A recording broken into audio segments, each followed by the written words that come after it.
Bismillahirrahmanirrahim. Assalamualaikum warahmatullahi wabarakatuh. Alhamdulillah wa bihi nasta'in. Ashhadu an la ilaha illallah wahdahu la syarika lah. Wa ashhadu anna sayyidana Muhammadan abduhu wa rasuluh. ونصلي ونسلم على هذا النبي الكريم سيد المرسلين وعلى آله وصحبه أجمعين أما بعد أيها المؤمنون اتقوا الله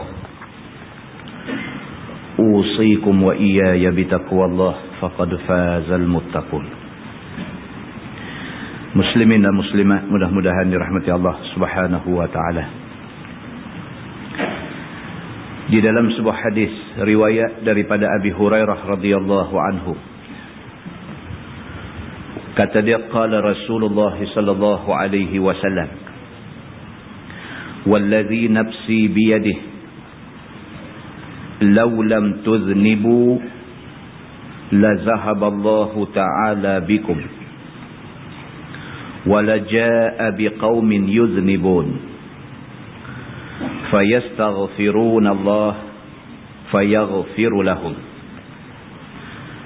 Atau kama qala, hadis sahih riwayat Imam Muslim. Seorang sahabat yang bernama Abu Hurairah radhiyallahu anhu berkata, Nabi sallallahu alaihi wasallam bersabda, sabda Nabi, wallazi nafsi biyadihi, demi Allah yang jiwa aku berada di dalam kuasanya, law lam tuznibu la zahaballahu bikum, jika sekiranya kamu tak buat dosa,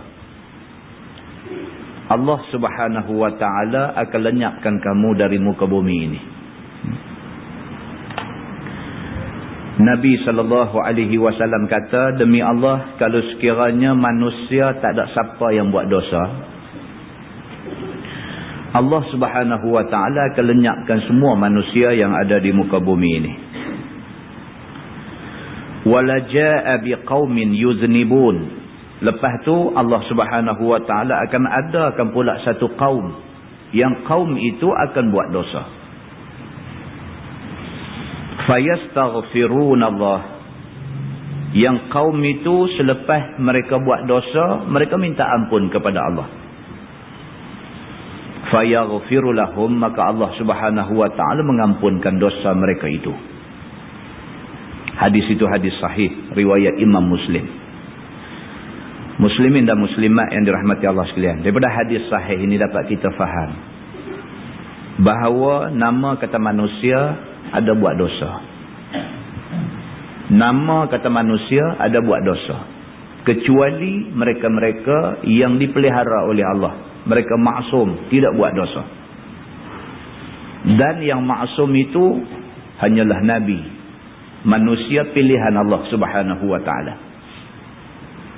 Lain daripada Nabi yang dijamin maksum, tidak berdosa, semua ada dosa. Kalau manusia tidak buat dosa, Allah Subhanahu wa ta'ala yang terkenal dengan sifat pengampun sudah tidak boleh lagi mengampun manusia, kerana semua manusia tak ada dosa. Maka ternafilah sifat ampun yang ada pada Allah Subhanahu wa ta'ala. Maka Allah Subhanahu wa ta'ala, kata Nabi, dia akan buat satu kaum lain, yang kaum itu kemudiannya akan buat dosa, kemudiannya mereka minta ampun kepada Allah, dan Allah akan ampunkan dosa mereka. Daripada hadis ni dapat kita faham bahawa tidak ada bumi yang tidak ditimpa hujan. Tidak ada manusia yang tidak buat dosa.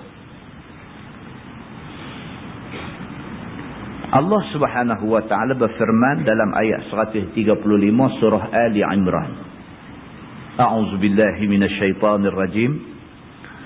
Walladzina idza fa'alu fahishatan aw zalamu anfusahum dzakarullah fastaghfaru li dhunubihim wa man yaghfiru dhunuba illa Allah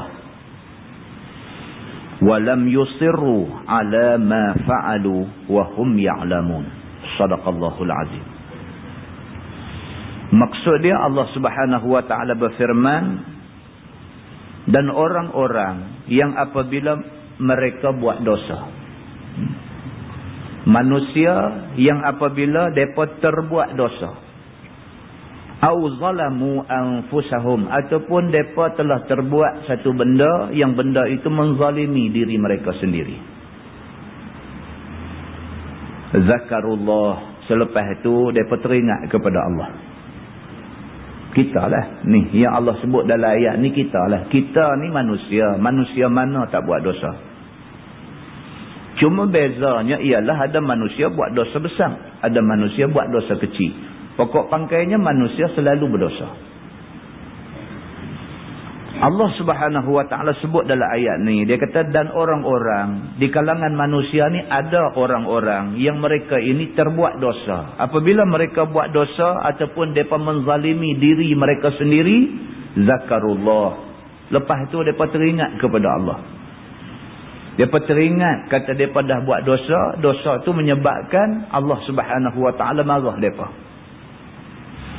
Fastaghfarullah lidzunubihim, maka mereka minta ampun kepada Allah. Fastaghfaru lidzunubihim, maka mereka minta ampun di atas dosa mereka itu.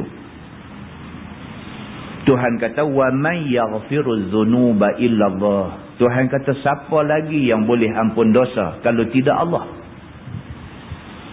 Tidak ada satu kuasa lain yang boleh ampun dosa manusia, melainkan yang boleh ampun dosa manusia ni Allah saja.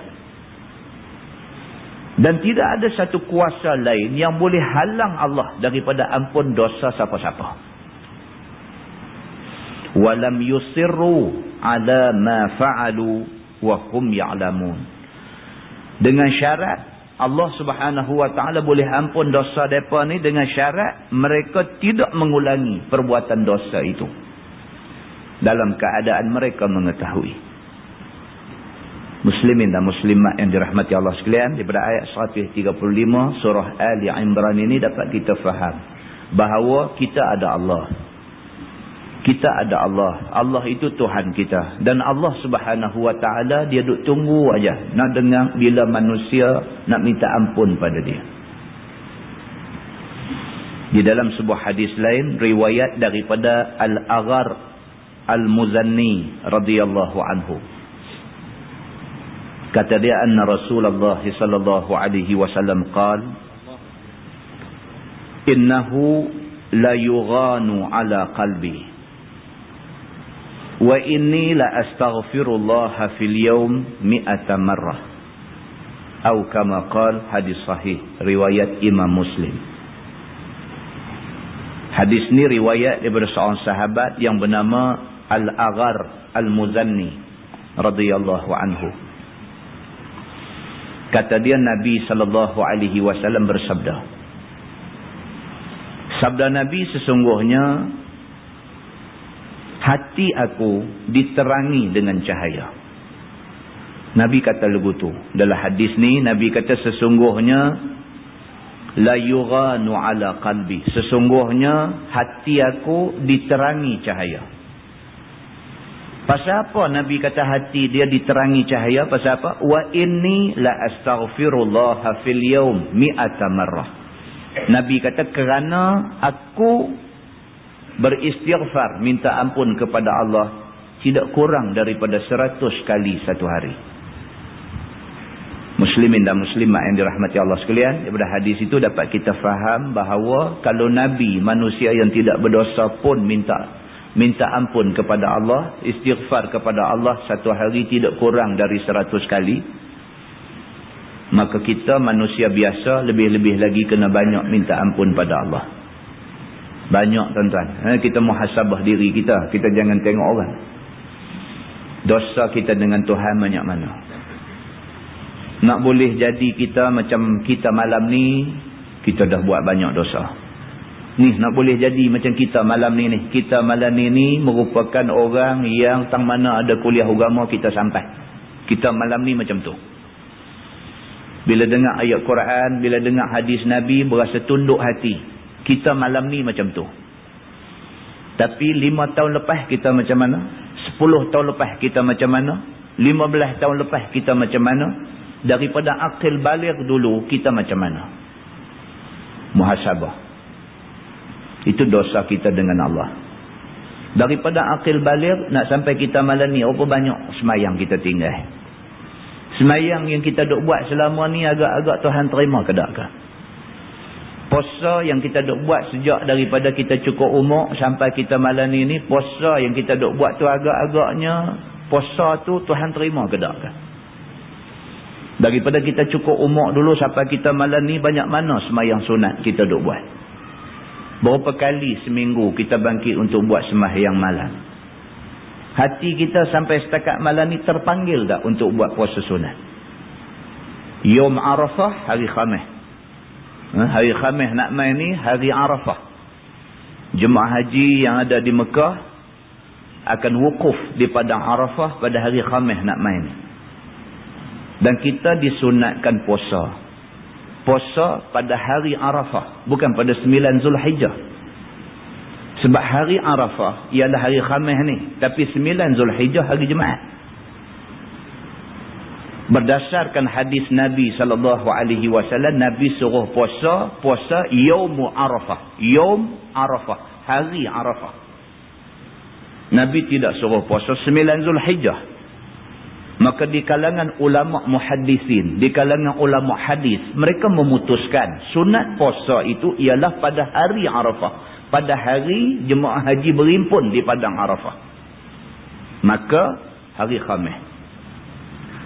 Hari Khamis nak mai esok lusa ni, bukan sahaja hari Khamis tu hari sunat puasa, bahkan hari Khamis tu jatuh pada hari Arafah. Cukup cantik. Hati kita rasa terpanggil tak untuk puasa hari Khamis ni? Kalau hati kita rasa terpanggil untuk puasa, bermakna dalam hati kita ada benih-benih iman. Ada benih. Yang benih-benih iman itu tak lama dia akan menumbuhkan satu pohon iman yang kuat. Tapi kalau kita tidak rasa terpanggil untuk nak buat benda-benda yang macam tu, walaupun Nabi SAW sebut, barang siapa yang puasa pada Yaum Arafah, pada hari Arafah itu, Allah Subhanahu Wa Taala akan ampunkan dosa dia pada tahun lalu dan dosa dia pada tahun yang akan datang. Ulama sepakat mengatakan ampun dosa itu adalah ampun dosa-dosa kecil. Dan hadis itu hadis sahih riwayat Imam Muslim. Begitu kuat hadis yang menyeru kita suruh buat puasa Yom Arafah. Daripada kita cukup umur sampai kita malam ni, berapa kali dah kita buat puasa Yom Arafah. Kalau tak buat lagi, mudah-mudahan Allah Subhanahu Wa Taala bagi kekuatan, kita boleh buat hari Khamis esok lusa ni insya-Allah. Muslimin dan muslimat yang dirahmati Allah sekalian. Nabi SAW kata, demi Allah, bahawa sesungguhnya diterangi hati dia ni dengan satu nur, dengan satu cahaya. Nabi kata, adapun hati aku diterangi dengan cahaya, dengan nur itu, kerana aku beristighfar kepada Allah dalam satu hari 100 kali. Muslimin dan muslimat yang dirahmati Allah sekalian, nak membersihkan diri bukan senang. Tetapi nak mengotorkan diri sangatlah senang. Mudah-mudahan Allah Subhanahu Wa Taala bagi kekuatan dekat kita untuk sama-sama bersih diri. Kerana syurga adalah tempat untuk orang-orang yang bersih diri. Mudah-mudahan mukadimah itu memberi manfaat kepada kita semua insya-Allah. Kita menggunakan tafsir Nurul Ihsan jilid 3. Nurul Ihsan jilid 3. Muka surat 115. Kita masih lagi berada pada tafsir surah Al-Mu'minun yang diturunkan di Makkah.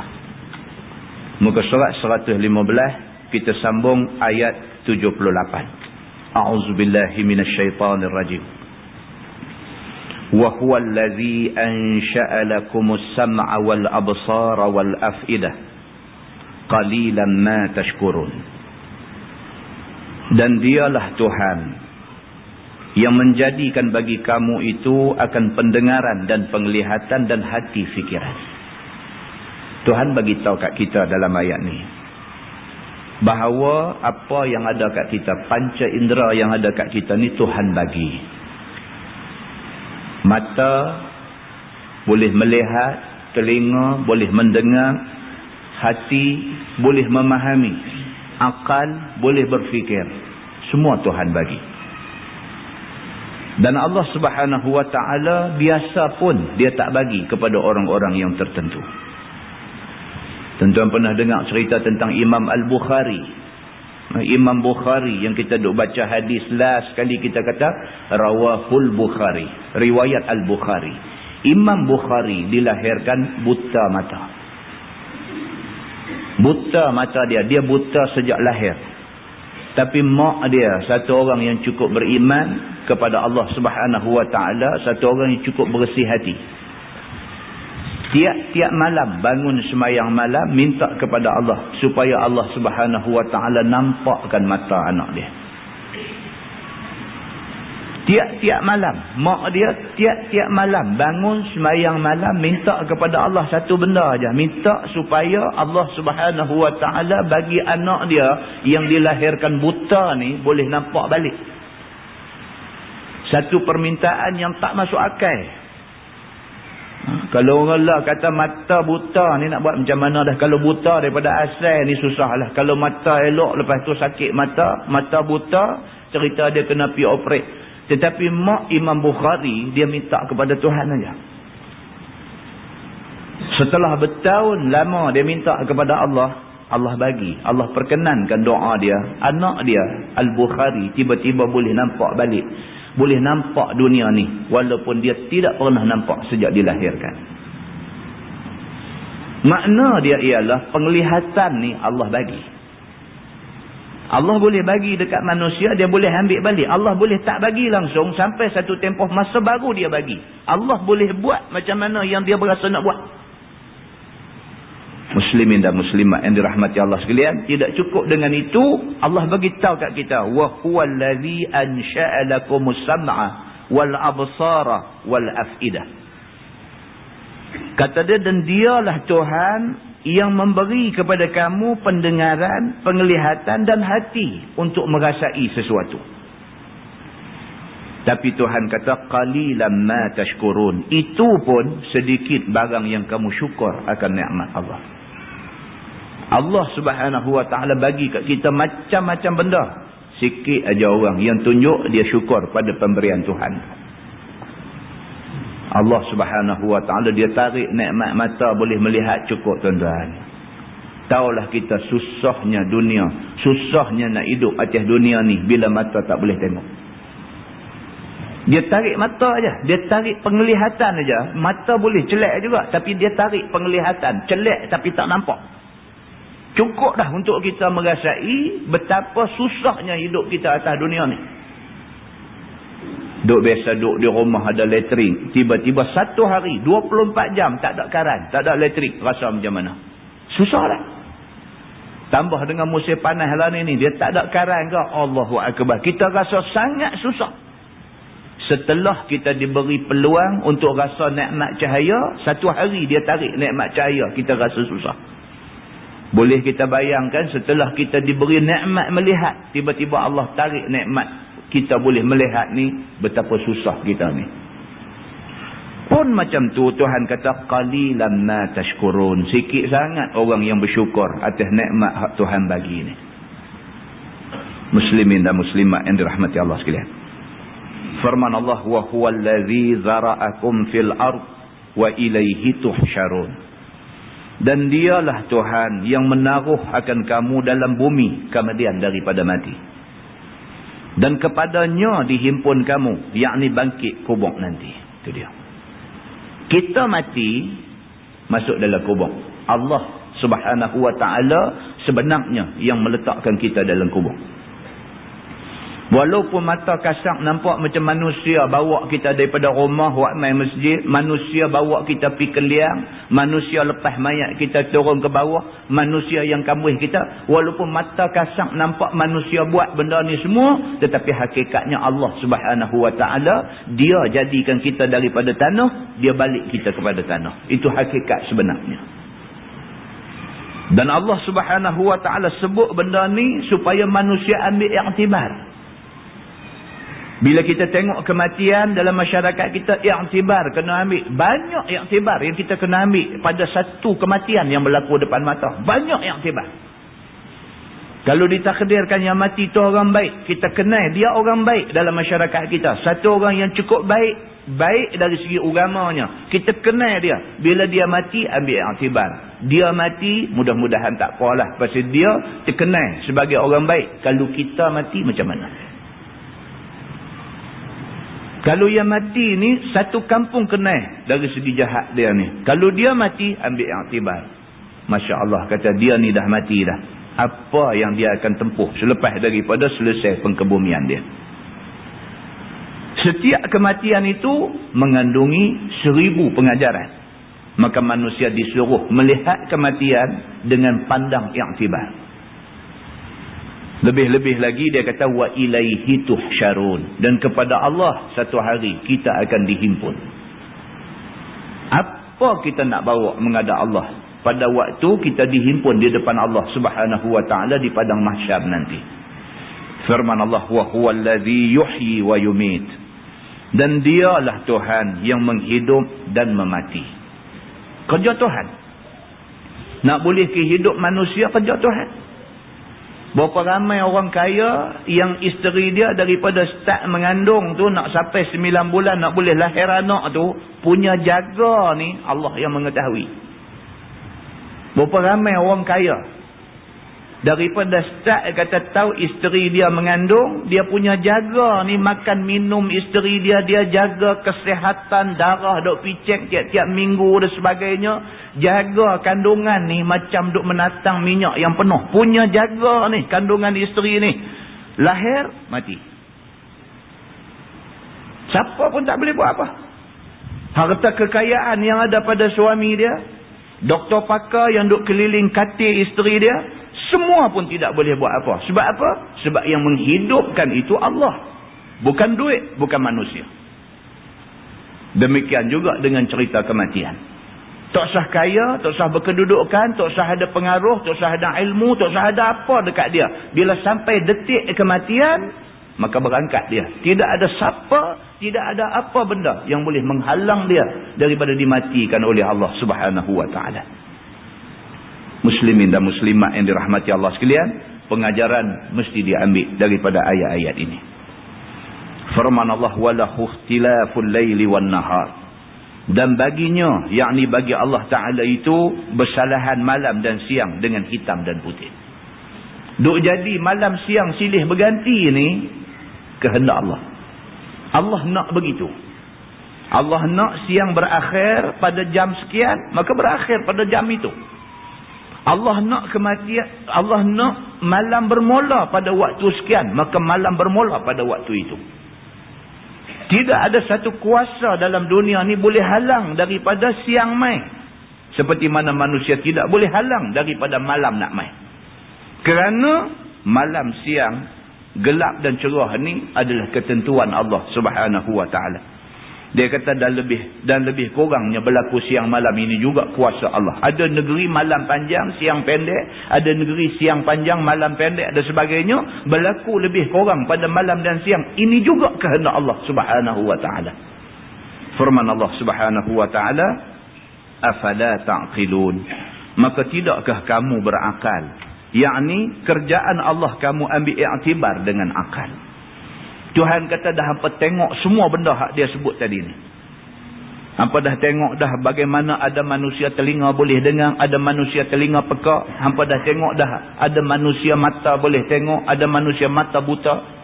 Hampa dah tengok dah ada manusia yang hati dia boleh ambil iktibar. Hampa dah tengok dah ada manusia yang hati keras tak boleh ambil pengajaran.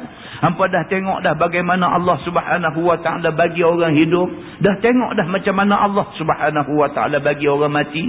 Hampa dah tengok dah macam mana malam siang silih berganti. Dah tengok semua benda ni. Tuhan kata afala ta'qilun, pasal apa hampa tidak mau fikir dengan akal? Muslimin dan muslimat yang dirahmati Allah sekalian, dia kata Tuhan yang menjadikan perkara-perkara itu, maka Tuhan itulah yang mustahak disembah. Dia kata dah kita tahu Tuhan buat semua benda ni, Tuhan atur semua benda ni, pasal apa yang bantah dengan Tuhan? Pasal apa? Pasal apa tak mau sembah Tuhan? Sembah Tuhan ni maksudnya bukan semayang aja. Sembah Tuhan maksudnya patuh semua benda yang Allah sebut dalam Quran. Itu sembah Tuhan. Dah tahu kata kita ni hidup mati kita ni duk dalam tangan Tuhan, duk dalam kuasa Tuhan. Pasal apa tak mau sembah Tuhan? Kenapa dia kata kamu masih sembah asnam, yakni sembah berhala? Ayat ni dikhitabkan kepada orang kafir. Orang kafir pun tuan-tuan, dia last sekali dia jawab Tuhan tunjuk naik ke langit juga. Last sekali dia jawab Tuhan, dia tunjuk naik ke langit juga. Saya cerita di masjid mana baru ni. Satu sahabat, dia gaduh kereta dia, pasang aircon pun panas. Tapi hak peliknya dia kata bila naik malam aircon tu sejuk elok. Bila naik tengah hari dia kata aircon panas. Dia pergi satu kedai aircon Cina punya. Dia kata ni, you tolong tengok saya punya kereta ingat dia punya aircon ada problem. Dia kata malam memang sejuk, bila-bila pun malam aircon dia sejuk, tapi bila siang aircon dia cukup panas. Dia kata tak berasa aircon, rasa angin saja ya. Cina kedai aircon pun dia jawab apa? Dia kata ini awak tak boleh bikin, ini Tuhan Allah punya kerja. Dia kata sekarang musim panas, dia kata ini Tuhan Allah punya kerja, ini awak tak boleh bikin. Dia kata kalau malam pun panas awak boleh bikin. Dia kata you punya aircon ada problem. Kalau malam sejuk, siang panas, ini Tuhan Allah punya kerja. Tuan-tuan, ini pengajaran kita nak ambil. Maknanya manusia ni last sekali dia balik pergi kepada satu kuasa hak dia tak boleh tunjuk dengan jari dia, hak dia tak boleh buktikan dengan pandangan mata, tapi dia yakin ada kuasa tu, dan kuasa tu ialah Allah Subhanahu wa taala. Firman Allah, bal qalu mithla ma qala al-awwalun, tetapi kata mereka itu, yakni kafir Mekah, seperti perkataan orang yang dahulu kala juga. Kata mereka, qalu a idza mitna wa kunna turaban wa 'idhaman a inna lamab'usun. Kata mereka, adakah apabila kami mati dan kami jadi tanah dan jadi tulang, adakah kami bangkit sekalian lagi? Yakni mereka kata tiada bangkit lagi selepas daripada mati. Sama juga. Macam mana umat Nabi-Nabi dulu tak percaya kata lepas mati nak kena hidup balik di padang mahsyar, macam itulah umat Nabi Muhammad tak percaya. Bila Nabi Muhammad SAW bagi tahu kepada kafir Mekah, kepada kafir Quraisy yang duduk di Mekah ni, kata aku ni Nabi utusan Allah, aku nak ajak hampa semua suruh ikut Allah. Aku nak bagi tahu dekat hampa, siapa yang bantah Allah, siapa yang lawan Allah, bila dia mati, dia bangkit balik esok ni dia susah. Dia pun tak boleh terima. Dia pun kata, bolehkah orang yang dah mati, yang dah reput daging, tulang pun dah reput dah, nak bangkit hidup jadi manusia balik, bolehkah benda ni? Mereka kata ni serupa macam orang-orang dulu kata dekat Nabi-Nabi dulu. Sama aja.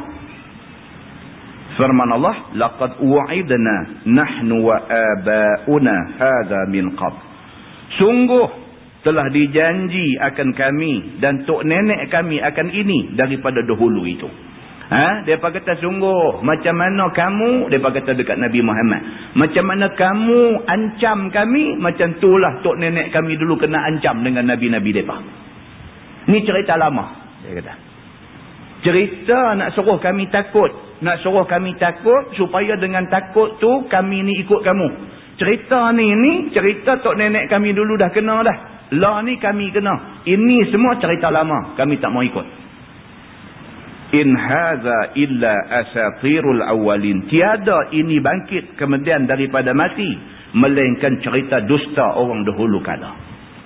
Depa kata ni cerita lama, ni model lama. Kami tak mau dengar ni semua ni. Ini semua cerita lama. Bukannya daripada Allah Subhanahu wa taala. Depa kata hak nabi kata tu bukan Allah kata, ni nabi mereka. Nabi mereka ni sama macam orang dulu-dulu kena tipu dengan hak mengaku jadi nabi dulu. Sama aja dia kata. Maka tidak perlu kami ikut seruan kamu ni.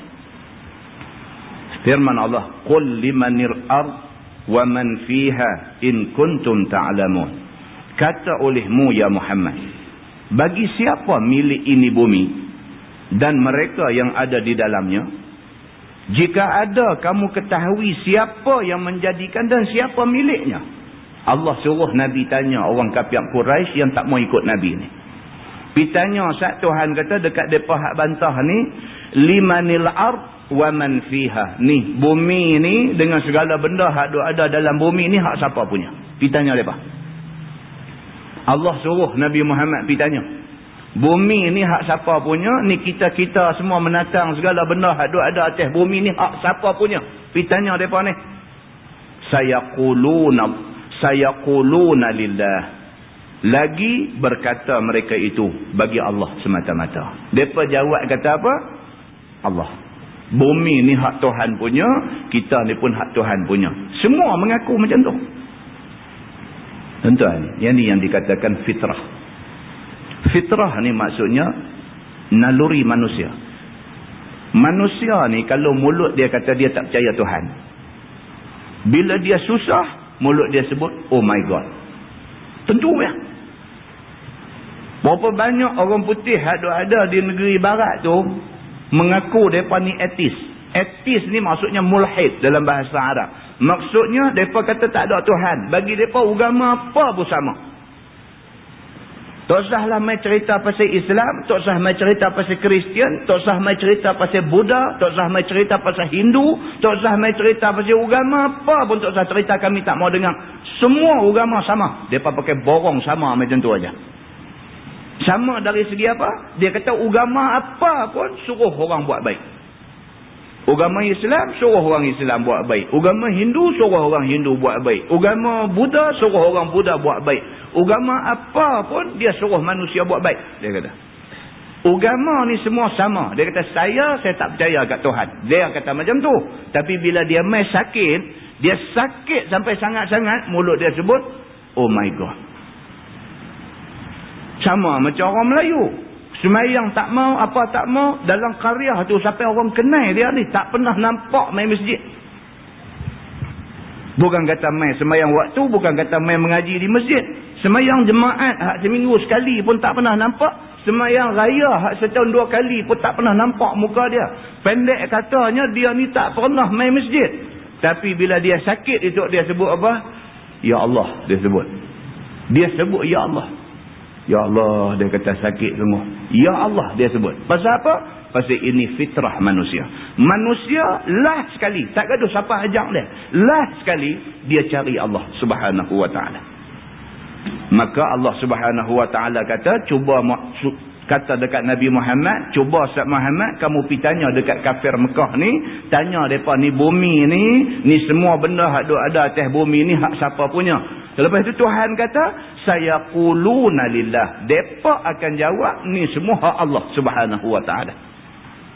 Kerana tiada jawab lainnya. Tak ada jawapan lah. Tidak ada pilihan. Melainkan mesti jawab kata Allah. Yang tu saja. Firman Allah, qul afala tadhakkarun. Kata olehmu bagi mereka itu, kemudian daripada iqrar itu. Kamu pergi tanya mereka, kalau sat lagi mereka jawab kata Allah. Kalau mereka jawab macam tu, jika begitu, apa sebab kamu tidak ambil ingat fikir? Kalau mereka jawab kata bumi ni hak Allah, tanya mereka, dah tu pasal apa? Hampa tak mau fikir. Begitu. Bahawa Tuhan yang kuasa atas memula itu, kuasa atas menghidup kemudian daripada mati. Allah subhanahu wa ta'ala, dia yang buat kita. Kalau kita mati, nak bagi hidup balik kita itu, memang kerja dia. Dan mudah bagi dia untuk nak buat semua benda ni. Firman Allah, qul man rabbus samawati sab' wa rabbul arshil azim. Kata olehmu lagi, wahai Muhammad, siapa Tuhan langit yang 7 itu? Dan siapakah Tuhan Arash yang amat besar itu? Tuhan kata dekat Nabi Muhammad, pergi tanya mereka soalan kedua. Tadi tanya bumi ni hak siapa punya? Tuhan kata mereka tentu jawab Allah punya. Lepas ni pergi tanya mereka, langit ada 7 lapis di atas tu hak siapa punya? Sayaquluna lillah. Lagi berkata mereka itu, Allah Ta'ala Tuhan sekalian ni. Tuhan kata mereka tentu jawab langit ni Tuhan punya juga. Qul afala tattaqun. Kalau dah mereka jawab macam tu, kata kepada mereka ni, kalau begitu, kerana apa kamu tidak takut kepada dia? Kalau dah hampa mengaku kata bumi ni pun Tuhan punya, langit pun Tuhan punya, Arash pun Tuhan punya. Kalau hampa mengaku semua ni hak Tuhan punya, pasal apa tak takut kat Tuhan? Tuhan punya semua ni. Kita orang kaya dalam kampung kita pun kita takut. Ada orang takut. Orang yang ada kuasa dalam tempat kita pun kita takut. Kalau dia ada kekayaan sikit, ada kuasa sikit, kita takut dah. Takkan Allah Subhanahu Wa Taala yang mempunyai serba banyak kekayaan, segala-galanya hak dia punya yang kita pergi tak takut, pasal apa? Begitu. Dengan tinggal ibadah lainnya. Bukti kamu tak takut Tuhan ni apa dia? Kamu tinggal ibadah. Itu bukti tak takut. Tak semayang tu makna tak takut lah. Sanggup duk buat benda-benda dosa tu makna tak takut lah. Benda yang agama larang, benda yang Quran tegah, benda yang hadis Nabi tak bagi buat dan sebagainya, pergi duk buat juga, tu makna tak takut. Tak sahabat kata takutlah kalau kamu buat benda tu. Duk minum arak. Dalam keadaan tahu kata arak tu tak boleh minum. Duk minum juga arak. Takut ke orang macam ni? Ini orang tak takut. Duk tahu dah kata naik motor tak pakai helmet ni boleh kena saman. Duk naik tak pakai juga, tu makna tak takut. Tu makna tak takut. Walaupun dia kata aku takut, tapi sebenarnya tak takut. Pasal apa? Pasal perlakuan dia menunjukkan dia tak takut. Bila Allah suruh Nabi Muhammad pergi tanya, bumi ni siapa punya? Dia kata Allah punya. Tanya depa langit ni siapa punya? Dia kata Allah punya. Kalau dah semua ni Allah punya, pasal apa tak takut dekat Allah? Pergi tanya depa macam tu. Firman Allah, qul man biyadihi malakutu kulli syai'in wa huwa yujiru wala yujaru alaih. Itu perbetul itu. Qul man biyadihi. Man biyadihi. Ya bagi atas, dal bagi bawah. Qul man biyadihi malakutu kulli syai'. Kulli. Qul man biyadihi malakutu kulli syai'in wa huwa yujiru wala yujaru alaih. Kata olehmu lagi, siapa dengan tangannya milik tiap-tiap sesuatu, dan ia yang boleh memelihara dan tiada dipelihara atasnya. Itu dia. Siapa ni punya? Semua ni. Bukan bumi, bukan langit. Semua. Semua maksudnya apa? Termasuk kita, termasuk nyawa kita, termasuk akal yang ada dalam diri kita. Semua ni hak siapa punya? Pergi tanya orang kafir Mekah. Hak siapa punya semua ni? Kalau sekiranya mereka kata semua ni hak Allah punya, pasal apa yang hampa tak takut dekat Allah? Dan ia yang boleh memelihara. Allah tu saja Tuhan yang boleh memelihara kita. Tak ada siapa boleh pelihara kita. Kalau Allah nak kita mati, tak ada siapa boleh lindung kita daripada kematian. Tapi kalau Allah nak kita hidup, Allah pelihara nyawa kita, Allah nak kita hidup, tak ada siapa buat apa, kita tak mati. Dia kata dan tiada dipelihara atasnya. Maksudnya manusia kalau sekiranya Allah Subhanahu Wa Taala letak dia dalam azab neraka, tak ada siapa boleh pelihara, boleh tolong dia daripada kena azab neraka Tuhan. Firman Allah, in kuntum ta'lamun, jika kamu ketahui siapa, maka sudah pastilah kamu akan beriman dengan Allah. Sayaquluna lillah, Tuhan kata lagi berkata mereka itu Allah Ta'ala. Kok mana pun dia jawab Allah, tapi yang peliknya tak takut dekat Allah. Qul fa anna tusharun, kata olehmu wahai Muhammad, kalau begitu maka kenapa kamu paling daripada sembah Allah Tuhan yang esa, yakni Tuhan yang sebenar? Maka betapa dia khayal di perasaan bagi kamu kata batal. Kalau dah hampa mengaku semua ni hak Tuhan punya, dia kata, pasal apalah kamu berpaling daripada sembah Allah? Pasal apakah hampa ni masih duk khayal dalam perasaan hampa? Kata Allah Subhanahu Wa Taala ni seolah-olah tidak ada kuasa untuk nak buat apa-apa dekat hampa semua. Muslimin dan muslimat yang dirahmati Allah sekalian. Firman Allah, bal atainahum bil haq. Tetapi telah kami datang akan mereka itu dengan Quran yang sebenar. Iaitu tiada bagi Allah anak dan tiada syirik. Ini dia nak main cerita lain pula. Nak cerita kata orang kafir ni, sebahagian daripada mereka ni sudahlah tak percaya Tuhan. Pi kata pula Tuhan ada anak. Siapa yang duk buat cerita ni? Nasrani. Orang Kristian. Pi kata pula Tuhan ada anak, Tuhan ada bini. Sudahlah tidak terima Allah Tuhan yang esa, tak terima Tuhan esa, pi kata pula Allah ni ada anak, ada bini. Maka dia sebut dalam ayat ni, bal atainahum bil haq, tetapi kami datang akan mereka itu dengan Quran yang sebenar. Mereka duk ikut kitab Injil. Bila Allah buat turun Quran, mereka tak mau ikut Quran yang sebenar ni. Dan kata pula, tiada bagi Allah anak dan tiada syirik. Dan Quran kata Allah tidak ada anak, Allah tidak boleh disyirikkan dengan apa pun. Mereka kata Tuhan ada anak. Firman Allah, wa innahum lakazibun. Dan bahawa mereka itu, yakni kafir itu, dusta sekalian pada dakwanya. Bahawa Allah ambil anak. Bohong. Tuan-tuan, kita buat bancian. Berapa ramai orang Kristian ada dalam dunia ni? Ramai.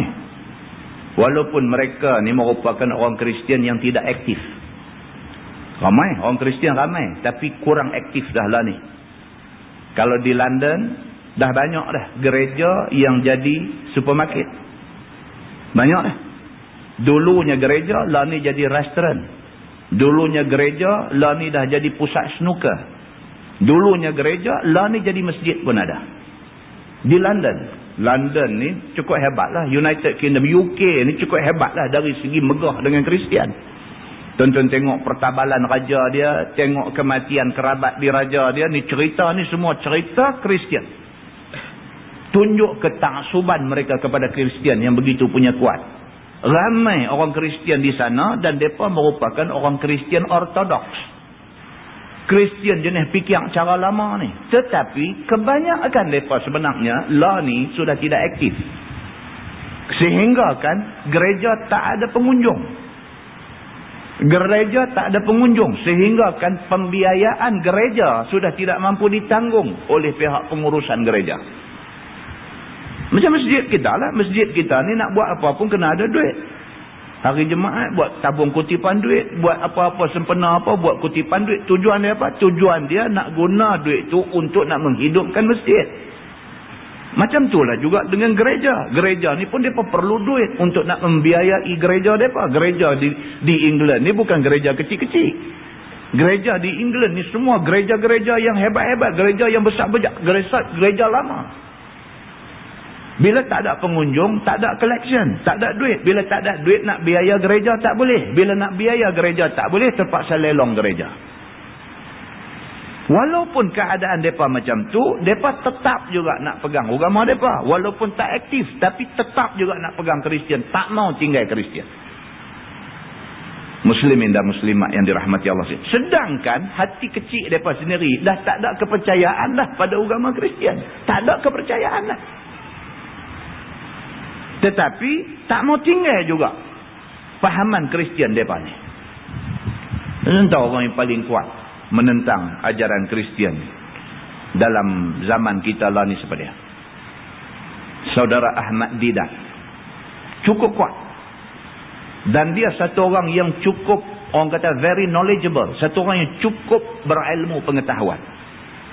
Quran hafal. Ahmad Didat. Dia orang South Africa. Dia satu orang lawyer. Dia hafal Quran. Dan dia hafal kitab Bible. Dan dia hafal Bible bukan satu version. Beberapa version Bible dia boleh hafal. Bukan setakat dia hafal Quran, dia hafal Bible. Bahkan dia boleh bawa keluar satu ayat Quran. Dengan menggunakan ayat tu dia boleh buktikan Bible punya ajaran tak betul. Dia dikehendaki oleh musuh-musuh dia. Dikehendaki. Mana dia pergi pun dia terpaksa diawasi. Pasal apa? Pasal musuh duk cari dia. Malaysia dah main beberapa kali. Dewan Bandaraya Kuala Lumpur biasa panggil dia. Suruh bagi satu ceramah tentang Islam dan Kristianiti di dataran Merdeka. Yang majlis tu terpaksa dihentikan. Pasal apa? Pasal dia punya cakap ni betul-betul provokasi. Sampai orang Kristian dah naik angin, dah naik marah. Sampai nampak suasana dah nak jadi tegang. Pihak keselamatan terpaksa menghentikan majlis itu. Masa saya student dekat Universiti Melaya dulu, universiti pernah panggil dia. Mai bercakap tentang Islam dan juga konsep Trinity. Tentang cerita yang kata Tuhan ada tiga ni. Tuhan, isteri Tuhan dengan anak Tuhan. Mai bercakap. Tuan-tuan tahu dalam Dewan Tengku Chancellor tu, 3 baris yang pertama tu semua orang Kristian. Baris depan semua padri. Pakai baju hitam, ada putih dan ini. Semua satu baris depan tu semua padri daripada seluruh gereja yang ada. Semua turun mai, depa mai dengan tujuan depa nak lanyak daripada malam tu. Tapi ternyata Ahmad Didat ni Allah Subhanahu Wa Taala bantu dia. Dengan ilmu yang ada dekat dia, dengan Quran yang ada dalam dada dia, dengan kitab Bible yang dihafal oleh dia, dengan kepetahan cakap dia, dengan ilmu yang berbagai-bagai yang ada cukup dalam diri dia, dia boleh buat sampai depa ni kena histeria, menjerit dalam dewan tu, tak boleh nak berhujah, mati hujah, geram, menjerit aja. Tu orang kata histeria. Geram, tapi nak kata tak boleh. Dia mempunyai hujah lebih kuat, nak kata tak boleh, nak kata tak boleh, menjerit. Padri menjerit. Muslimin dan muslimat yang dirahmati Allah sekalian. Tapi Allah Subhanahu Wa Taala tak apakah hikmah di sebalik itu, dia paralyze lah ni. Dia lumpuh. Habis semua, satu badan semua jam. Lumpuh. Dan sekarang ni Al-Malik Fahad Saudi ambil dia dan letak dia di ward, di Raja, di hospital Riyadh. Dia ada di sana dan dia lumpuh sepenuhnya. Muslimin dan muslimat yang dirahmati Allah sekalian. Sampai hari ini tak ada orang boleh ganti tempat dia. Tak ada orang. Yang ada hari ini alim satu bidang je, alim tentang agama Islam, tentang Quran, tentang tak tahu tentang Bible. Bila nak pergi berhujah jeng. Nak cari orang macam dia tu tak ada. Kalau ada orang macam dia 10 orang, Masya Allah, kita boleh tengok apa jadi pada agama Kristian. Muslimin dan muslimat yang dirahmati Allah sekalian. Allah Subhanahu Wa Taala bagi kekuatan dekat orang yang nak bawa Islam ni. Allah bagi kekuatan menerusi Al-Quran. Dia kata bal atainahum bil haq, tetapi telah kami datang akan mereka itu dengan Quran yang sebenar, iaitu tiada bagi Allah anak dan tiada syirik. Quran cukup untuk dibuat hujah. Wa innahum lakadzibun, dan bahawa mereka itu, yakni kapiak-kapiak itu, mattakhadallahu min waladin wa ma kana ma'ahu min ilah. Tiada ambil Allah daripada anak dan tiada sertanya daripada Tuhan. Itu dia. Muslimin dan muslimat yang dirahmati Allah sekalian. Sampai hari ini tak ada orang boleh ganti tempat dia. Tak ada orang. Yang ada hari ini alim satu bidang je, alim tentang agama Islam, tentang Quran, tentang tak tahu tentang Bible. Bila nak pergi berhujah jeng. Nak cari orang macam dia tu tak ada. Kalau ada orang macam dia 10 orang, Masya Allah, kita boleh tengok apa jadi pada agama Kristian. Muslimin dan muslimat yang dirahmati Allah sekalian. Allah Subhanahu Wa Taala bagi kekuatan dekat orang yang nak bawa Islam ni. Allah bagi kekuatan menerusi Al-Quran. Dia kata bal atainahum bil haq, tetapi telah kami datang akan mereka itu dengan Quran yang sebenar, iaitu tiada bagi Allah anak dan tiada syirik. Quran cukup untuk dibuat hujah. Wa innahum lakadzibun, dan bahawa mereka itu, yakni kapiak-kapiak itu, mattakhadallahu min waladin wa ma kana ma'ahu min ilah. Tiada ambil Allah daripada anak dan tiada sertanya daripada Tuhan. Itu dia. Quran secara jelas bagi tahu, kata Allah tidak ada anak dan Allah tidak ada sekutu bagi dia. Tak ada dua Tuhan. Itu maksud dia. Allah mentadbir alam ini secara esa, tanpa sekutu. Allah seorang aja takdir seluruh alam ini. Allah seorang aja. Tidak ada asisten, tidak ada penolong, tidak ada pembantu, tidak ada jawatan kuasa, tidak ada siapa-siapa. Allah mentadbir alam ini tanpa perlu kepada bantuan dan tanpa perlu kepada sekutu daripada mana-mana pihak. Tuhan kata macam tu dalam Quran. Idzan la zahaba kullu ilahin bima khalaq. Kerana jika ada Tuhan yang lain serta Allah, nescaya memerintah oleh tiap-tiap Tuhan dengan kejadiannya. Ya. Dia kata apa? Dia kata kalaulah ada dua Tuhan, sudah tentulah ada dua Tuhan, ada makhluk yang dicipta dia. Tuhan A dengan Tuhan B. Tuhan A katalah dia buat 500,000 orang. Tuhan B buat 500,000 orang. Tuhan A akan perintah 500,000 hak dia buat. Tuhan B akan perintah 500,000 dia buat. Kalau sekiranya ada dua Tuhan, akan berlaku keadaan ini. Dia buat 500 ribu, dia ni buat 500 ribu. Tentu dia perintah hak dia buat. Kau ni perintah hak dia buat. Apa nak jadi dengan dunia ni? Dia kata, dan tegah lain daripada perintah atasnya. Bila hak nu main nak perintah hak dia buat, sudah tentu dia ni akan tegah. Kalau dia ni nak pergi perintah hak kau tu buat, sudah kau tu Tuhan tu akan tegah. Lepas tu jadi perang antara Tuhan dengan Tuhan. Tak logik. Mana boleh terima ada dua Tuhan? Kita duduk dalam rumah tangga. Kita suami. Kita ada isteri. Takkan dua-dua nak jadi ketua? Dia mesti seorang aja. Mesti seorang aja. Kita yang akan buat kata putus. Kita yang akan buat. Kalau dia pun boleh duk veto pula keputusan kita, susahlah kita nanti kena tanya dia lah. Betul-betul lah ni siapa tokek ni? Hangga aku. Muduk tanya dia lagu tu. Jadi awal-awal kena perjelaskan. Dalam rumah ni, aku number one. Mau perjelas dekat isteri kita ni. Dalam rumah ni, aku number one. Last sekali, final say, final decision, aku buat. Hang ni, boleh bagi nasihat dekat aku aja, advisor saja. Tapi final say, kata putus, aku buat. Jelas, nampak? Kalau dalam rumah tangga, dua-dua pakat nak jadi ketua, dua-dua nak buat keputusan, yang menjadi mangsa ialah anak. Anak nak pergi rombongan, tanya ayah, ayah saya nak pergi rombongan. Ayah kata tak boleh. Dia pergi tanya mak, mak saya nak pergi rombongan. Mak kata pergi. Lah ni dia nak pergi ke tak pergi? Dia pergi tanya mak dia sekali lagi, mak betul ni boleh ke saya pergi rombongan? Mak dia kata, dah aku kata pergi lah. Dia nak keluar, ayah dia tanya nak pergi mana? Nak pergi rombongan. Ayah dah kata tak boleh tadi. Gila anak ni. Gila dah. Maka kena ada satu orang yang buat keputusan akhir. Mak kata pi, ayah kata tak pi. Siapa dia yang nak buat keputusan akhir? Ayah. Ayah kata tak sapi. Tak sapi.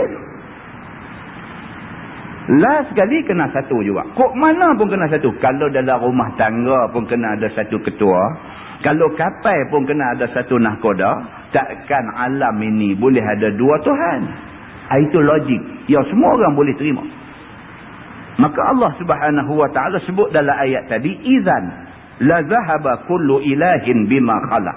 Dia kata kalau macam tu, kalau sekiranya ada dua Tuhan, tiap-tiap Tuhan akan memerintahkan makhluk yang dia cipta. Wala'ala ba'duhum ala ba'din, dan nescaya meninggi setengah mereka itu atas setengah, seperti raja-raja dunia juga. Dia kata kalau ada dua Tuhan, tentu duk lawan challenge di antara satu sama lain. Seorang nak meninggi atas yang seorang lagi nak meninggi atas seorang lagi. Tentu kalau ada dua Tuhan, dua-dua nak lawan challenge, nak tunjuk siapa lebih berkuasa. Dia kata pula di hujung tu, dia kata seperti raja-raja dunia. Yang ni nakal sikit. Macam raja-raja atas dunia lah. Dia ni pembesar istana, dia ni pun nak pembesar juga. Dia ni penaik pagang baru istana dia, dia ni pun nak penaik pagang baru juga. Dia ni beli helikopter, dia ni pun nak beli helikopter juga. Dia ni beli satu personal jet, dia ni pun nak beli satu personal jet juga. Pasal apa? Pasal dia raja, aku pun raja. Status sama. Maka kalau hang raja boleh ada helikopter, pasal apa aku raja tak boleh ada helikopter? Maka aku pun kena ada helikopter. Maka dia akan jadi challenge yang macam tu. Dia akan jadi persaingan yang semacam itu. Firman Allah Subhanahu wa taala, Subhanallahi amma yasifun. Maha suci Allah Ta'ala daripada barang yang disifat oleh mereka itu. Yakni oleh kapiak-kapiak daripada anak dan syirik bagi Allah Subhanahu wa ta'ala itu. Maha suci Tuhan daripada apa yang orang kapiak duk tuduh kat dia. Orang kapiak tuduh kata Tuhan ada anak, maha suci Tuhan daripada ada anak. Orang kapiak tuduh kata Tuhan ni ada syirik, ada sekutu, maha suci Tuhan daripada sifat syirik yang diletakkan oleh orang kapiak kepada dia. Alimil ghaibi wasyahadah. Dialah Tuhan yang ketahui barang yang ghaib dan barang yang hadir. Allah Subhanahu wa taala adalah Tuhan yang tahu semua. Benda yang nampak nyata pun Tuhan tahu, hak tersembunyi orang tak tahu Tuhan tahu. Apa yang duk terlintas dalam hati kita Tuhan tahu. Bahkan bukan hak duk terlintas, hak sat lagi nak lintas Tuhan tahu dah. Kalau hak duk terlintas Tuhan tahu pun dah cukup hebat dah, sebab kita tak tahu apa yang lintas dalam hati manusia. Kita tak tahu. Muslimin dan muslimat yang dirahmati Allah sekalian, kita tak tahu apa yang duk lintas dalam hati orang. Apa orang tu duk ingat kat kita, apa orang tu dia suka tak suka kat kita, kita tak tahu. Allah tahu. Allah bukan tahu hak benda duk lintah lah ni. Bukan Allah tahu yang tu. Hak sat lagi, hak esok, hak bulan depan nak lintah dalam hati kita. Tuhan tahu dah. Demikianlah Allah Subhanahu wa taala, fata'ala amma yusyrikun. Maka maha tinggi Allah daripada barang yang sekutu mereka itu, yakni asnam, tokong serta dengan dia. Maha suci Tuhan. Takkanlah Tuhan yang memiliki alam, Tuhan Rabbul Alamin, Tuhan seluruh alam nak pergi sama dengan tokong hak duduk bawah padu pokok tu. Takkanlah Tuhan nak sama dengan benda tu semua. Firman Allah, qul rabbi imma turiyanni ma yu'adun. Kata olehmu wahai Muhammad, wahai Tuhanku, jika engkau perlihat akan daku barang yang engkau janji akan mereka itu daripada azab itu. Rabbi fala taj'alni fil qaumiz zalimin. Wahai Tuhanku, maka janganlah engkau jadi akan daku pada jumlah kaum yang zalim itu. Takut binasa aku sama dengan mereka itu. Itu dia. Nabi Muhammad SAW dia kata dekat Tuhan. Dia doa kepada Tuhan, Rabbi imma turiyanni ma yu'adun. Wahai Tuhanku, kalau engkau perlihatkan kepada aku barang yang engkau janji kepada mereka ni. Pokok kapiak ni Tuhan janji neraka. Nabi Muhammad kata dekat Tuhan, ya Allah, kalaulah kamu tunjukkan azab kamu, azab neraka kamu ni, kalau kamu tunjuk, minta, Nabi Muhammad kata, fala taj'alni fil qaumiz zalimin. Jangan masukkan aku dalam kaum yang nak kena azab tu. Azab ni dia dua. Satu azab dunia, satu azab akhirat. Azab dunia Tuhan boleh umai macam-macam rupa. Tuhan boleh buat mai daripada benda hak kita duk biasa tengok, dia umai banjir. Itu balak azab dunia. Dia umai puting beliau. Dia umai gempa bumi. Dia umai ni benda-benda ni semua azab daripada Allah Subhanahu wa taala. Nabi kata kalau nak buat umai azab yang seumpama ni, jangan masukkan aku dalam kumpulan yang binasa dengan azab-azab ni. Demikian juga azab akhirat esok. Azab masuk neraka betul esok ni, minta lindung aku dan umat aku daripada masuk dalam azab neraka ni. Firman Allah Subhanahu wa taala, wa inna ala an nuriyaka ma na'iduhum laqadirun. Dan bahawasanya kami atas bahawa perlihat akan dikau barang yang kami janji mereka itu, yakni azab. Apabila tiada beriman itu amatlah berkuasa. Allah Subhanahu wa taala jawab balik dekat Nabi, dia kata, dan sesungguhnya kami ni kalau nak buat mai azab, yang ni adalah mudah bagi kami. Kami sangat berkuasa. Anytime, bila-bila masa, kalau kami nak buat mai azab, kami boleh buat mai. Tuhan kata. Bila-bila masa. Tuan-tuan, banyak hak Tuhan duk tunjuk kat kita banyak. Duk elok-elok boleh kena. Kan dulu yang di Kuala Ketir yang kata tengah duk main bola, cuaca cerah terang benderang, tak ada pokok hujan apa pun, tak ada tanda-tanda hujan nak mai. Tak tahu kilat dia mai pang, kata kena satu budak jatuh tergedik-gedik atas padang mati. Tuhan nak buat ni, dia tak ada perlu kepada sebab musabab, tak perlu. Tak perlu kepada kilat tu, sebab musabab nak mai kilat tu mesti kena ada pokok hujan, mesti kena ada hujan. Tak perlu. Allah Subhanahu wa taala, dia kalau dia nak buat, dia tak perlu kepada semua benda ni. Cerita hak kata jadi di Masjid Sungai Rambai berapa puluh tahun, berapa belas tahun dulu ni, yang kata masuk pergi bersumpah dalam masjid tu. Punca daripada satu hamba Allah nak pergi Mekah, dia ambil duit pergi tinggal kat kawan baik dia, hang tolong pegang sat duit aku nak pergi Mekah. Aku balik esok, aku nak ambil balik duit ni. Aku amanah duit ni kat hang tolong pegang. Dia pergi Mekah. Balik-balik mai jumpa kawan tu, minta balik duit, kawan tu duk buat heran. Dia kata, duit apa? Dia kata, duit aku tinggal kat hang sebelum aku pergi Mekah tu. Bila? Dia jangan duk buat lagu tu, duit banyak ni. Dia kata, aku tak tahu sungguh bila hang bagi kat aku. Dia boleh duk buat berlakon lagu tu. Lembut lutut lah kawan ni. Dia apa tu lah duit simpan hak ada pun pi amanah dekat kau ni. Pasal apa? Pasal kawan baik. Pasal apa? Pasal ada kepercayaan. Dia percaya kat kau ni. Hang kawan baik aku. Aku bukan baru kenal hang seminggu dua. Aku kenal hang lama dah. Jangan duk buat macam ni. Dengan duk melawai. Dia kata tak melawai dah. Duit apa hang bagi kat aku? Dia duk buat begitu. Pi masjid Sungai Rambai tu. Masuk sumpah Quran dalam tu. Dia ni sumpah, dia kata dengan nama Allah Tuhan yang buat turun Quran ni, dia kata aku memang bagi duit sekian-sekian banyak dekat dia ni. Kawan ni pun pegang Quran berani. Dia kata dengan nama Allah Tuhan yang buat turun Quran ni, aku tak terima apa duit daripada dia ni. Apa nak kata tuan-tuan? Nak kata apa? Tuhan dah nanti kata. Dah dua-dua pergi berani buat macam tu. Nak kata apa? Turun masjid, baru langkah 2-3 tapak aja, pang kata kilat mai, jatuh tergedik-gedik mati depan tangga masjid. Muslimin dan muslimat yang dirahmati Allah sekalian. Allah Subhanahu wa taala, dia kalau dia nak buat mai apa pun, bila-bila masa dia boleh buat mai. Kadang-kadang bila Allah tak buat mai tu, itu tanda rahmah ataupun belas kesian Allah kepada manusia. Dia tak buat mai tu, jangan anggap kata Tuhan ni tak boleh buat, Tuhan tak ada kuasa. Jangan ingat macam tu. Tapi Tuhan tak buat mai tu kerana belas kesian yang ada pada Tuhan, rahmah yang ada pada Tuhan tu. Maka Tuhan tak bagi azab serta-merta kat dia. Tuhan nak bagi dia ni masa untuk balik, muhasabah balik diri dia, fikir balik tang mana silap dia, mengaku silap dia, supaya dengan itu dia terhindar daripada dosa dunia dan akhirat. Muslimin dan muslimat yang dirahmati Allah sekalian. Allah berfirman, idfa' billati hiya ahsan.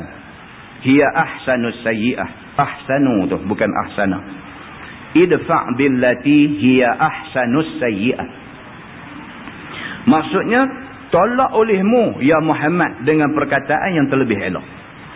Ataupun diam saja akan kejahatan mereka itu, yakni kapiak-kapiak itu. Ini hukum dahulu daripada suruh perang. Ini hukum ni, hukum apabila orang mai duk cabar, orang duk kata macam-macam kat kita, disuruh kita ni supaya jawab balik, kalau nak jawab dengan perkataan yang baik. Orang mai maki kita, orang mai kata terjai-terjai kat kita, orang buat macam-macam cerita kat kita, Islam suruh apa? Dia kata idfa' billati hiya ahsan. Nak jawab balik ke, nak tepih balik ke, nak apakah orang kata tu, kalau nak jawab billati hiya ahsan, dengan cara yang cukup baik. Tak boleh dia maki kita, kita maki balik, dia kata kat kita, kita kata balik, dia fitnah kita, kita fitnah balik. Tak sah agama kata. Apa pun orang buat kat kita, idfa' billati hiya ahsan, pertahan diri kamu dengan cara yang baik. Dia kata di sini cara yang baik itu apa dia? Dia kata umpamanya diam. Terus jawab. Jawab bukan nak selesai masalah. Jawab akan panjang lagi masalah. Kita jawab satu ayat, dia tafsir jadi 30 muka. Kita jawab satu ayat. Ayat kita jawab tu ditafsir ni sampai jadi 30 muka surat. Tak sah lah. Maka cara yang paling baik ialah kalau nak jawab pun cari cara paling elok untuk jawab. Kalau tidak pun dia kata diam saja. Diam itu lebih baik daripada kamu duk gagah nak jawab. Dia kata.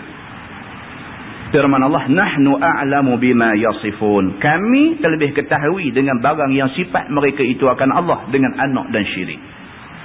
Tuhan kata kami lebih tahulah. Ni cerita tuduhan kata Tuhan ada anak, tuduh kata Tuhan ni ada syirik, ada isteri, ada apa semua macam-macam ni.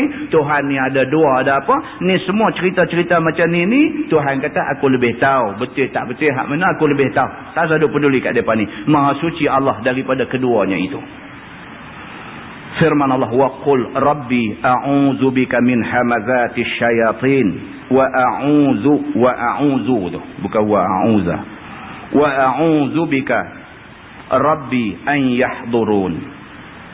Baca olehmu ya Muhammad akan doa ini, doa tadi ni, rabbi a'udzu bika min hamazati syayatin wa a'udzu bika rabbi an yahdurun. Baca doa tu, dia kata, yang maknanya, wahai Tuhanku, aku minta berlindung dengan engkau daripada segala was-was syaitan.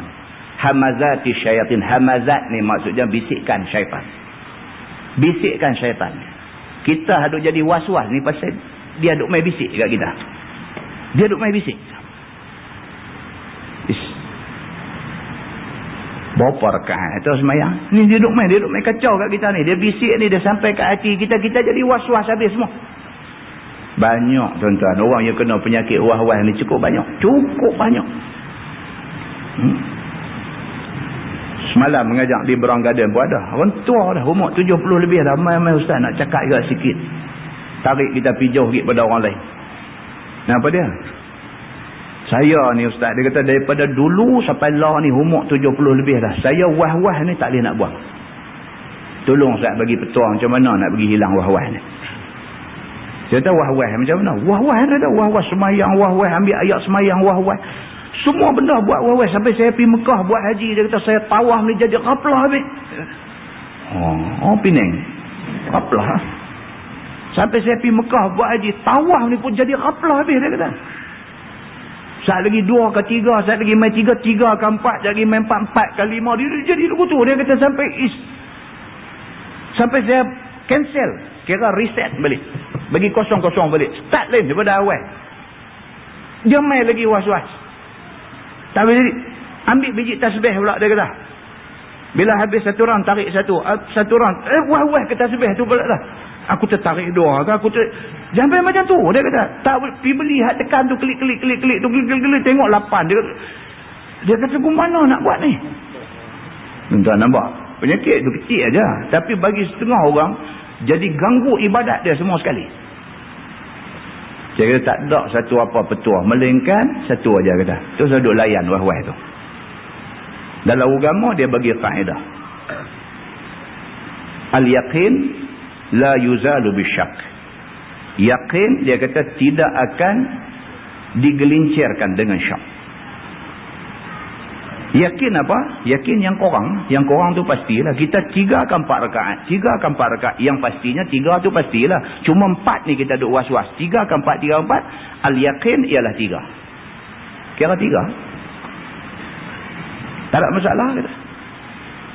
Tak sah duk 3 ke 4. 3 pun kira 3. Kira 3 tambah 1 lagi. Tambah 1 lagi 4 ke 5. Karut lah. Hang dah tadi ni 3 ke 4 dah kira 3. Bila dah kata kira 3, tambah 1 habis cerita lah. Tambah 1 nak layan lagi. Was-was duk main tu nak layan lagi. Tak boleh dah. Al-yaqin, keyakinan itu tidak boleh digelincirkan dengan syak yang main kemudian.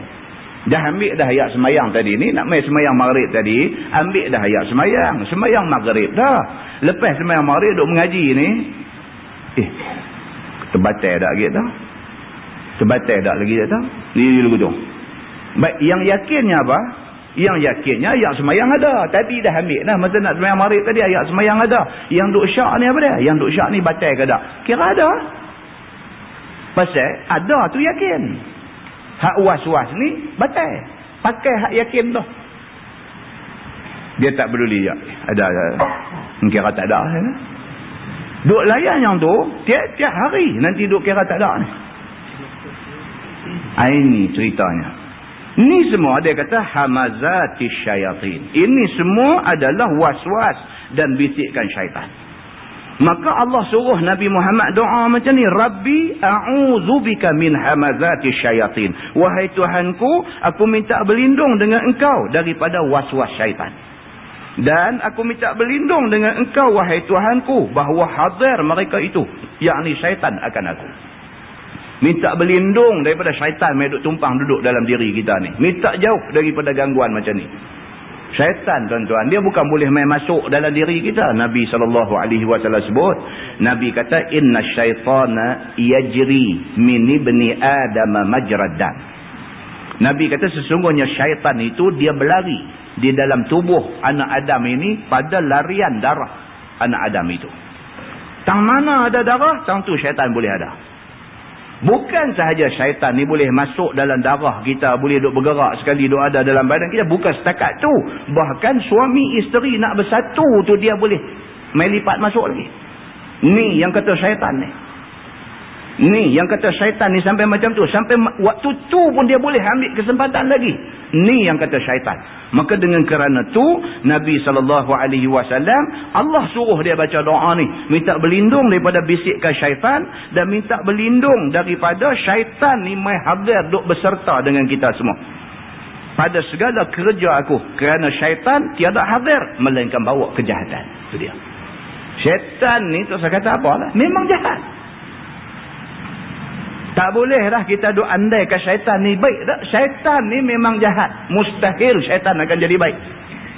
Nama kata iblis, nama kata syaitan pada dulu. Daripada mula dia kena murka dengan Tuhan. Sampai hari ni, sampai kiamat. Dia jahat.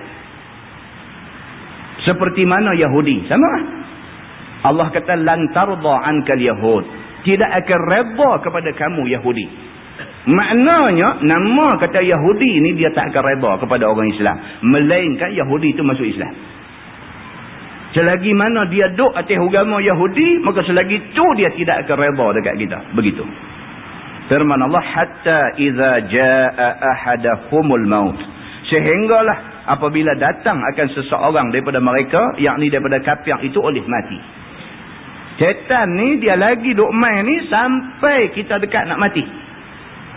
Ketika lihat tempatnya dalam neraka dan tempatnya di dalam syurga jika dia orang yang beriman.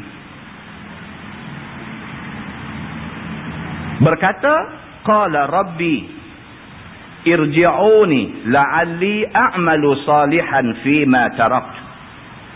Hai Tuhanku, kembalilah olehmu akan daku ke dunia. Mudah-mudahan aku beramal akan amal yang saleh pada barang yang aku tinggal di dalam dunia dulu. Itu dia. Tuhan kata, nama kata manusia ni syaitan nanti kacau dia sampai dah very last moment. Sampai saat yang betul-betul akhir. Saat nyawa nak keluar daripada badan ni. Sampai saat tu syaitan duk ada lagi. Dia tak bagi chance dia. Itu sebab dalam Islam, dia tak bagi kita buka kancing baju, pergi duk pukul dada, kata kita baik. Tak boleh. Pasal apa? Pasal kita tak adil dia. Dan Islam tak bagi kita memandang hina, memandang rendah kepada orang yang sudah terbukti mati dia dalam keadaan Islam dan beriman. Tak boleh pandang rendah. Pasal apa? Setidak-tidaknya dia dah mati dalam keadaan Islam dan beriman. Kita tak tahu lagi. Berapa ramai orang yang dalam dunia ni hidup cara elok, apa semua elok, mai dekat nak mati. Tuis pergi jadi tak elok. Na'udzubillah min zalik. Berlaku banyak. Banyak berlaku. Sejarah buat mai kat kita cerita lepas satu, golongan yang macam ni. Pada mulanya cantik, dekat nak mati pergi jahanam. Na'udzubillah min zalik.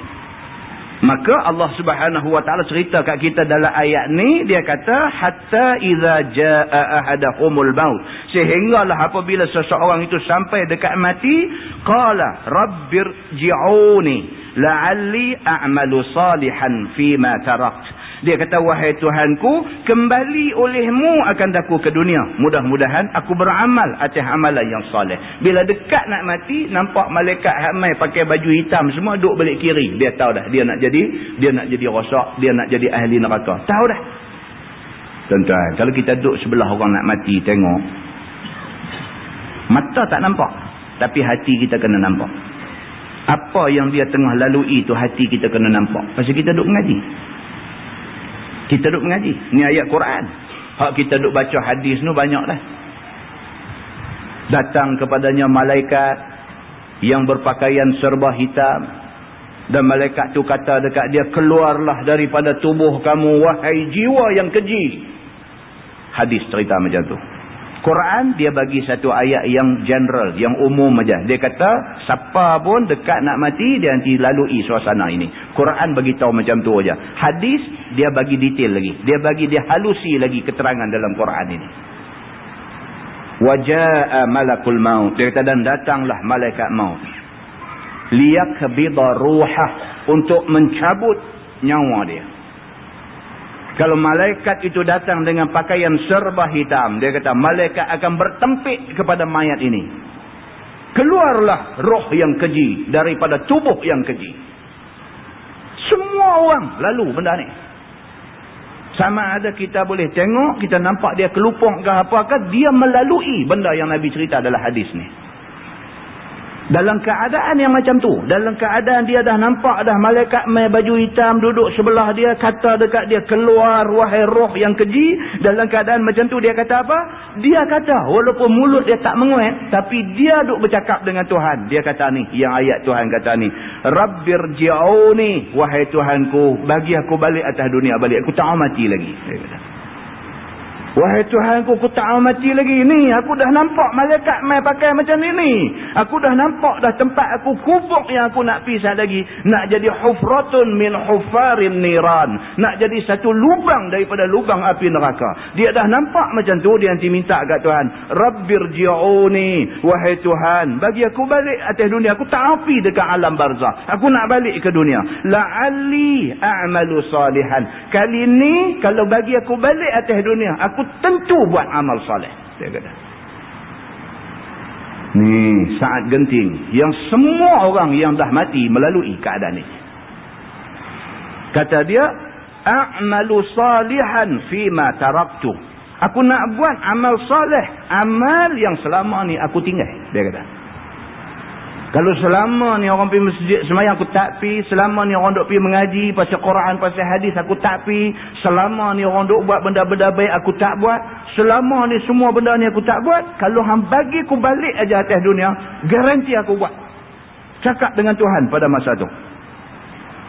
Firman Allah, kalla, tak akan ada, Tuhan kata.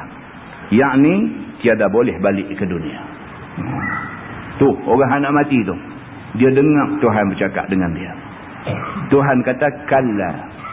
Tuhan kata dak sekali-kali. Permintaan kamu ni sekali-kali aku tidak boleh tunaikan. Innaha kalimatun huwa qailuha. Bahawasanya minta kembali itu adalah kalimah yang ia kata akan dia. Maksudnya apa? Maksudnya Tuhan kata minta nak balik atas dunia, nak jadi orang baik tu cakap aja. Tu maksud dia. Tu maksud perkataan innaha kalimatun huwa qailuha. Maksud dia apa? Hang cakap aja macam tu. Tuhan kata kat dia, hang nak minta balik, hang nak minta extend umur hang sejam lagi, nak minta umur ditambah lagi sehari lagi, nak minta umur ditambah lagi setahun lagi, nak minta umur ditambah lagi 60 tahun lagi. Hang nak minta banyak mana? Tuhan kata, aku bagi dekat hang 60 tahun hidup tak cukup. Mau lagi 60. Ni Tuhan kata cakap ni, cakap aja. Tuhan kata kat dia. Kalau hang nak jadi orang baik, 60 tahun aku bagi dah cukup dah untuk jadi orang baik. 60 tahun tak cukup untuk jadi orang baik. Nak minta sehari, nak jadi orang baik. Tuhan kata, itu cakap saja. Sekali-kali kamu tidak akan dapat apa yang kamu cakapkan tu. Wa min waraihim barzakhun ila yaumi yub'atsun. Dan daripada hadapan mereka itu barzakh, iaitu dinding yang teguh daripada kembali ke dunia. Barzakh tu maksud dia dinding. Orang duk kata alam barzakh tu, barzakh maksudnya satu dinding. Maksudnya antara alam dunia dengan alam kubur dia ada satu barzakh. Dia ada satu dinding, yang dinding tu tak boleh tembus. Tak boleh tembus. Orang yang dah mati, dah terlucut nyawa keluar daripada badan dia, dia dah jadi mayit, dia dah jadi orang mati. Orang mati tak boleh nak penetrate, tak boleh nak tembusi dinding barzakh ini untuk balik ke dunia. Tak boleh lagi. Orang tu cerita kata hantu kubur, hantu apa ni, semua pembohong. Orang mati tak boleh balik dah atas dunia ni. Apa nak main jadi hantu kubur, main duk kacau orang hidup? Apa tak ada? Hak duk ada tu bukan hantu kubur, yang tu syaitan, yang tu iblis. Pasal apa? Pasal alam hak dia duduk ni, alam yang mayat duduk ni, alam ni ada barzakh, ada satu dinding yang dia tak boleh tembus pergi balik sana, orang sana tak boleh tembus mai balik sini. Kalau dia kata saya boleh masuk ke dalam alam orang mati, pembohong juga. Kerana barzakh itu adalah satu benda yang Allah buat, yang tidak ada siapa pun boleh menembusi dinding itu. Dan pada hadapan mereka itu, maksud depan orang yang mati itu, ada barzakh, iaitu dinding yang teguh daripada kembali ke dunia, sehingga sampai hari dibangkitkan segala orang yang mati. Wallahu a'lam. Lepas ni kita masuk fa iza nufikha fis sur fala ansaba bainahum yawma idzin wala yatasaalun. Kita akan tengok lepas ni dia nak start pula cerita tentang sangkakala ditiupkan. Lepas sangkakala ditiupkan, dia nak cerita proses-proses yang akan kita lalui. Kita akan melalui faman saqulat mawazinuhu faulaika humul muflihun. Barang siapa yang timbangan amal baik dia berat, maka dia orang berjaya. Wa man khaffat mawazinuh fa ulaika allazina khasiru anfusahum fi jahannam khalidun. Dan barang siapa yang amal baik ringan, amal jahat dia yang berat, maka ni orang yang paling rugi dan mereka ni di neraka kekal mereka ini. Lepas ni dia akan cerita yang tu semua sampailah habis surah Al-Mu'minun. Saya ingat dalam satu kuliah lagi boleh habis insya-Allah. Wallahu a'lam. Dia kena baca surah keras betul. Pasal apa? Lebih-lebih lagi bila dia main cerita pasal mati, dia main cerita pasal azab. Kalau kita ada abang kata malaikat mai, tak ada apa. Jadi kita tak rasa malaikat mai tu, kita tak rasa. Kita nak kena bagi rasa tu malaikat tu mai macam mana. Dia mai dengan baju hitam, dia qiyau. Memang dalam hadis pun kata malaikat qiyau. Malaikat qiyau, keluarlah roh yang keji daripada tubuh yang keji. Dia qiyau. Berbeza dengan orang alim, orang yang baik-baik, orang yang salih. Dia mai, dia kata ya ayyatuhan nafsul mutmainnah. Dia jawab cantik. Dia cakap cantik. Wahai jiwa-jiwa yang tenang, irji'i ila rabbiki radiyatan mardiyah. Baliklah kamu kepada Tuhan kamu dalam keadaan kamu redha dan Allah redha kepada kamu. Kita tenang. Dia sambut kita tu dengan tenang. Kita dipelawa untuk balik menghadap ke hadrat Allah Subhanahu wa taala. Berbeza dengan orang ni, Allah bagi dia hidup, Allah bagi nikmat dekat dia, Allah bagi kesenangan dekat dia, Allah bagi kesihatan, Allah bagi macam-macam Allah bagi kat dia. Tiba-tiba dia guna hak Tuhan bagi kat dia dengan derhaka Tuhan. Padanlah bila dia nak mati, Allah hantar malaikat menjogah dia. Muslimin dan muslimat yang dirahmati Allah sekalian, mudah-mudahan Allah bagi satu taufik dan satu hidayah kepada kita, dan mudah-mudahan dengan itu kita boleh perbetul kesilapan-kesilapan yang telah kita buat selama ini. Yang baik itu daripada Allah, yang tidak baik itu silap saya.